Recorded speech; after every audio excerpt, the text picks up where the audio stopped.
Ayat Lexio Divina kita dari Yohanes 1 ayat 4. Di dalam Dia ada hidup, dan hidup itu adalah terang manusia.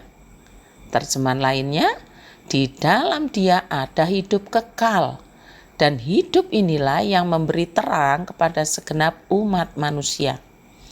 Di dalam Dia ini Tuhan Yesus Kristus ada hidup. Hidup yang dimaksud bukan hidup biasa seperti yang kita jalani saat ini. Hidup yang dimaksud adalah hidup kekal, hidup kebangkitan, kehidupan Allah.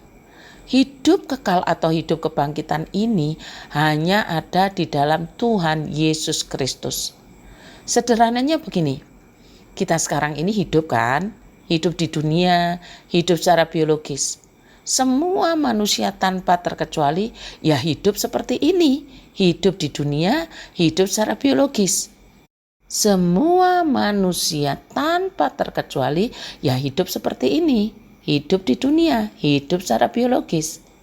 Hidup secara biologis ini akan berakhir dengan yang namanya kematian.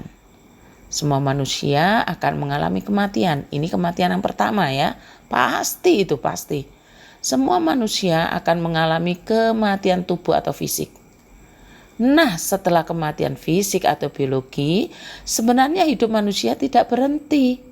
Manusia yang telah mengalami kematian akan masuk dalam kehidupan kekal.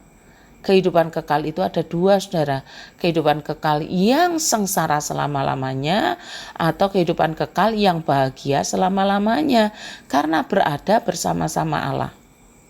Firman yang mengatakan dalam Dia ada hidup menerangkan bahwa kepada semua manusia untuk masuk ke dalam kehidupan kekal yang bahagia selama-lamanya bersama Allah hanya didapatkan melalui Allah saja. Dan Allah itu sekarang berinkarnasi di dalam daging, yaitu Tuhan Yesus Kristus. Tanpa Tuhan Yesus tak seorang pun dapat bersama-sama Allah. Sebab Tuhan Yesus adalah Allah sendiri yang berinkarnasi. Dalam Dia ada hidup, dan hidup itu adalah terang manusia. Hidup itu adalah terang manusia. Hidup kekal dari Tuhan Yesus adalah terang manusia. Kata terang yang dipakai Rasul Yohanes dikaitkan dengan keberadaan dan kehadiran Tuhan Yesus di dalam ruang dan waktu. Tuhan Yesus bukan hanya pencipta, tetapi juga penyelamat. Tuhan Yesus yang mencipta itu menjadi sumber hidup yang memberi terang.